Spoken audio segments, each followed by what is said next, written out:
I think most of us will justify it. I think most of us will justify it, as the learned Attorney General said. We have, by some means, to curb this violence. But one suspects that the activity has moved itself beyond suspicion of involvement in crime, and we come to the issue today that this surveillance relates itself to political activity. That this surveillance relates itself to political opinion. And that this government has an almost pathological preoccupation with seeking to discover where everyone in this country stands politically. That even the right to hold a political opinion, even the right to hold a political opinion puts one at risk. That's the reality in this country. That is the reality. And I'm going to say this, Your Honor. It is my belief, having heard the admission as to cybercrime was, according to one of them, was there to protect ministers, and that is a part of the record now. That cannot be denied. Cybercrime was there to protect ministers, to protect the government. We are not quite sure what Tint is about, except that, again, it is an intrusion. Because if you ask a man to remove his curtains, and removing tint is equivalent to removing curtains on your house, that relates itself to a breach of privacy. And that is a part of the syndrome, the trend of governments in stripping people. Under cybercrime, I strip you of your right in your private circumstances to express yourself. Whether it is on Facebook or WhatsApp, I strip you of that right as a government. Under the Tint legislation, I strip you of your right to be private even in your vehicle. And I said before, the people in Barbados are with me on this, that there has been no proof, widespread proof of a relationship between Tint and violent crime.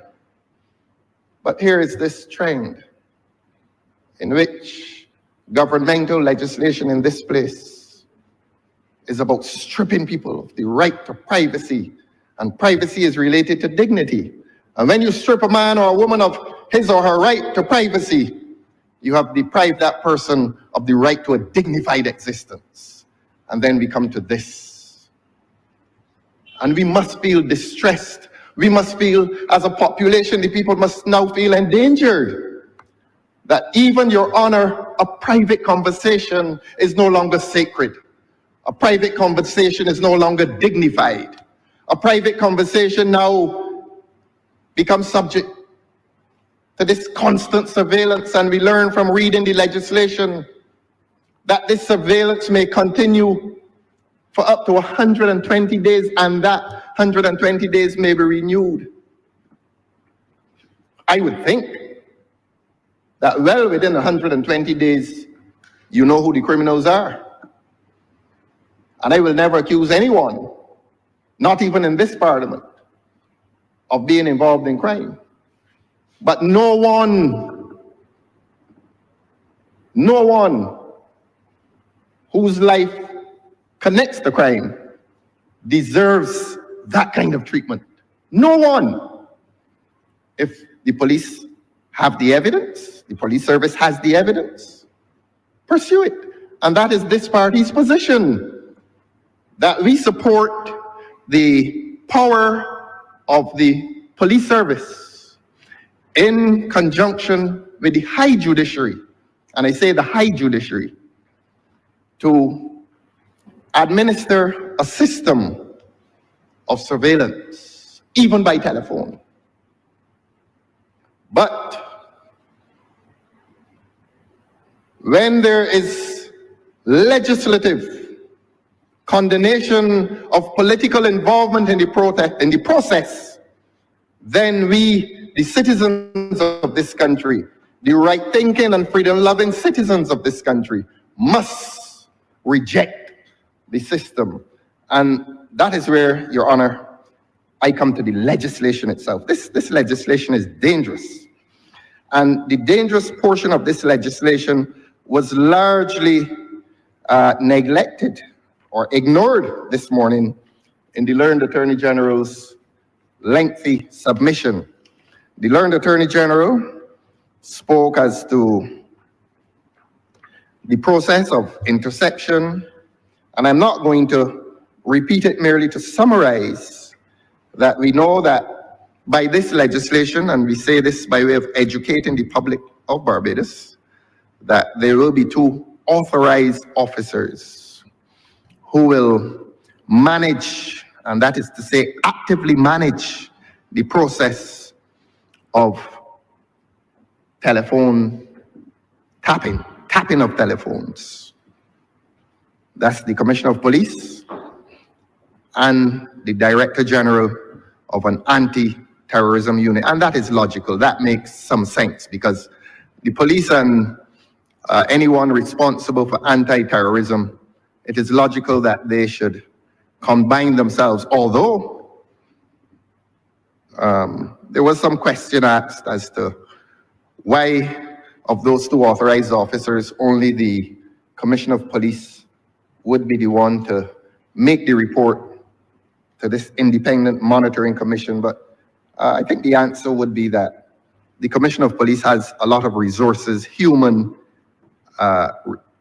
resources at his disposal, and securing reports for submission to a commission would be easier within his grasp. There are a lot of questions that one may ask about the process. It's been dealt with before. I think the public now knows that those 2 officers actively conduct the process of surveillance, phone tapping, and they can do it with a warrant from a high court, or they can do it if they believe that national security is at risk, economic well-being is at risk. It is a judgment that they make. And to be honest, Your Honor, I believe in the principle that you have to have some trust and confidence in your military services. You must have it. For the sake of peace and good order in a country, the citizens must invest trust and confidence in their military forces. If you don't, that is chaos. If you don't believe, if you leave home believing that the society has military protection, which is what the state is about, the integrity of the state is about, the state's sovereign right to exercise military power. That is at the heart of state power, the exercise of military power. And so if you live with the belief that that power, that military power within the state should not exist, then I'm sorry, you live in a place in which you accept anarchy. So that right-thinking citizens normally accept the legitimate place and power and function of a police service and a Barbados Defense Force. And that is something we have to, that is a mindset that we must have confidence and faith in our military services. And so when they exercise judgments, we want to believe that those judgments are well exercised. And we will believe that those judgments are well exercised when they are exercised independently of any influence. When the Prevention of Corruption bill came to this house, I think about 3 years ago, it was during COVID, we were at the Worthing location. My speech is there. And I said in my speech that the public is developing and abiding distrust in politicians. And that we must do a lot to restore that trust in us as a political group. And I wonder how much we've done to advance public trust in us as politicians. The comments are so cynical, sir.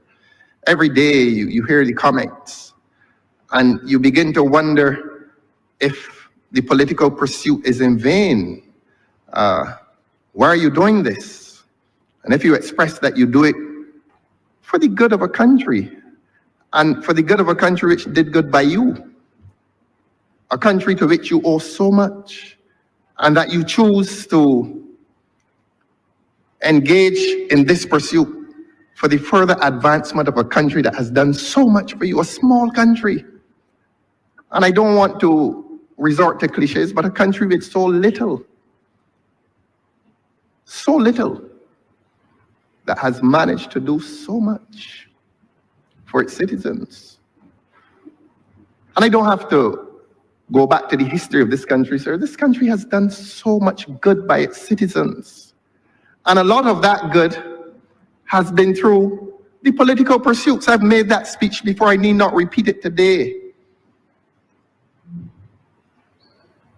So much good has been done by this country through the political pursuits. And if trade unionism is political, then trade unions as well have done so much good for this country. And if I look around the 30 human beings who constitute this parliament, that's the evidence. That's the evidence as to how much good this country has done for the majority, because all of us in here, I think, emerge from that majority population which historically has been the disadvantaged part of the population. And yet, there's a crisis in confidence. But some of us persist, Your Honor. Some of us persist. But today is not a good day. If the people of Barbados want to continue to feel invested in our political system, this is not a good day for the political system. This is not a good day for democracy in this country. This is not a good day when people will begin to believe that a government is itself infringing on a sacred right, not merely to suppress criminal activity, but to identify political adversaries. And I have to be honest with you, sir. And this statement is based on history, the history of the emergence of dictatorial regimes. This is how dictatorial regimes are born. I know people will be upset and people will be disappointed. But this must be said. I wasn't sent here today by Dale Carnegie to win friends. I come here to speak the truth, you know. I come here to speak the truth. And it is legislation like this that evidences the birth of dictatorial regimes, when people's private conversations, when people's private opinions cannot be held and cannot be held freely, especially when there are political opinions. This legislation today, according to my submission, sir, travels beyond crime. This legislation travels into the sacred area of political opinion and the right to political opinion and the right to freedom of association and the right to freedom of assembly. Whether it is a church or a political party or trade union, it is a sacred right which must be protected. by this government because the Constitution already says we have that protection. But today, we come to change the Constitution by this legislation. And the reason this government must change the legislation, must change the Constitution, I beg your pardon, is because this government recognizes today